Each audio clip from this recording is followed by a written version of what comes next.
안녕하세요. 부부 변호사 서주희 변호사입니다. 오늘은 배우자가 이런 행동을 하고 있다면 이혼을 원하는 것일 수 있다 라는 주제로 이야기해 보도록 하겠습니다. 대표적인 이혼 준비 신호 5가지는 첫 번째, 대화 단절입니다. 원래는 평소에는 이제 메시지도 자주 보내고 퇴근 후에도 오늘 어땠어 하고 이제 서로 이제 일상 이야기를 나누던 사람이 메시지를 보내도 답도 없고 말을 걸어도 그냥 몰라 피곤해 이렇게 단답형으로 더 이상 대화를 이어가기 싫어하는 내색을 보이면 그런 건 이제 마음이 멀어지고 있다는 초기 신호로 봐야 합니다. 특히 대화를 회피하면서 자꾸 이제 핸드폰만 보는 행동이 반복된다면 이런 경우에는 부정행위도 의심될 수 있으니 더 각별히 주의를 하셔야 합니다. 두 번째, 외박과 외출이 잦아지는 경우. 퇴근 후에 오늘은 친구 만나 운동 좀 하고 들어갈게 그런 이제 핑계를 대면서 집에 잘 안 들어오거나 아니면 늦게 귀가하는 경우, 이런 경우에는 감정적 거리두기를 넘어서 이제 물리적 거리두기, 즉 이혼 전 별거 수순으로 진행되고 있는 것일 수도 있습니다. 실제로 이제 별거가 일정 기간 지속이 되면 그 자체로 혼인 기간이 파탄돼서 회복이 되기 어렵다고 봐서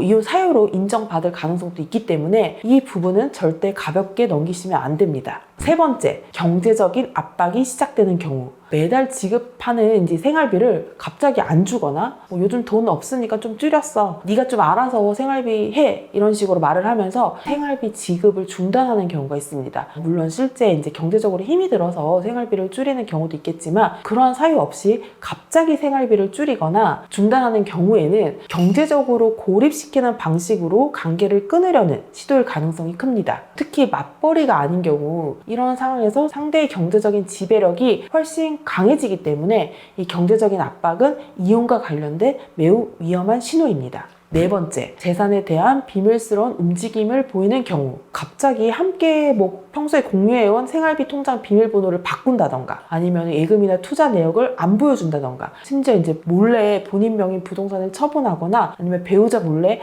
부동산 매매 계약서, 증여 서류 이런 거를 준비하고 있는 경우도 있습니다. 실제로 배우자 몰래 아파트를 매도하고 재산을 은닉하는 사례도 상당히 많이 있습니다. 이런 경우 대부분은 이혼을 준비하고 있는 경우가 많습니다. 다섯 번째, 제3자에게 배우자에 대한 부정적인 말들을 지속적으로 하는 경우. 지인이나 친인척에게 우리 남편은 맨날 집에서 누워만 있어. 집에서 아무것도 안 하려고 한다. 얘기를 하거나 아니면 아내는 돈도 안 벌어오면서 막 쓰기만 한다. 낭비가 심하다. 이런 상대방에 대한 험담을 하거나 모욕적인 발언을 가족, 친구, 심지어 이제 자녀에게까지 반복한다면 단순한 하소연이 아니라 이혼 사유를 쌓고 정당성을 확보하려는 시도일 수가 있습니다. 이런 경우는 나중에 이러한 문제들을 이혼 사유로 삼아서 소송을 제기할 가능성이 매우 높습니다. 이 5가지 신호가 지속될 때의 위험성은 이런 신호들이 한두 번 나타났다가 사라지면 단순한 갈등일 수도 있는데 이런 신호가 몇 주, 몇 달, 몇 년간 지속된다면 그건 이미 마음속으로 이혼을 계획하고 준비 중이라는 뜻일 수 있습니다. 특히 이 생활비 미지급, 그리고 재산 은닉, 늦은 기가 및 외박 이 3가지 사유가 반복된다면 이미 이혼 전략을 실행에 옮기고 있는 단계일 가능성이 매우 큽니다.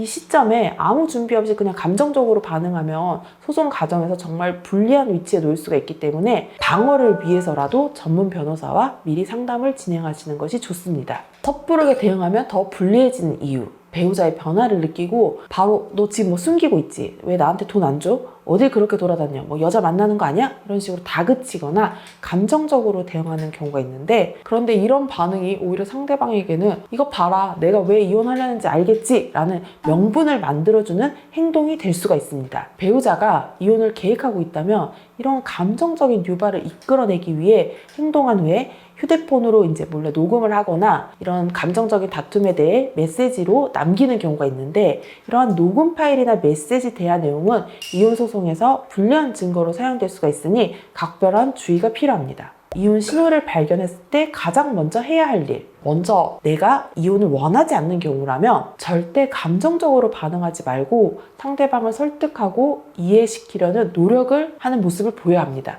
상대의 행동에 대한 어떤 부정적인 감정을 앞세우기보다는 요즘 당신의 이런 달라진 행동이 너무 멀게 느껴져서 걱정된다. 힘든 일이 있거나 고민 있으면 같이 상의해서 풀어가자. 이런 식으로 갈등을 고조하기보다는 오히려 부부관계 회복을 위한 방향으로 대화를 설정하고 시도하는 것이 좋습니다. 상황이 이제 심각하다고 느껴지면 부부 상담 또는 이제 전문가의 조언을 받는 것도 좋은 방법이 될 수 있습니다. 이혼을 원하지 않는 경우 이렇게 최대한 혼인 회복을 위한 노력을 하시되, 한편으로는 상대가 이혼 소송을 제기할지도 모르는 상황이다 보니 본인 또한 이러한 소송에 대해 방어 차원에서 미리 준비를 해두시는 것이 좋고, 이런 부분은 사전에 전문 변호사와 상담을 받아두시는 것이 좋습니다. 나도 마찬가지로 이혼을 고려하고 있는 경우라면 이럴 때에는 더 냉정하게 전략을 세우셔야 합니다. 생활비 미지급, 외박, 재산 처분 같은 행위가 이미 이혼 소송에서 상대방의 기책을 입증할 수 있는 유리한 증거가 될 수도 있습니다. 그렇기에 상대방의 유책과 관련된 언행을 문서, 사진, 녹음, 문자 등으로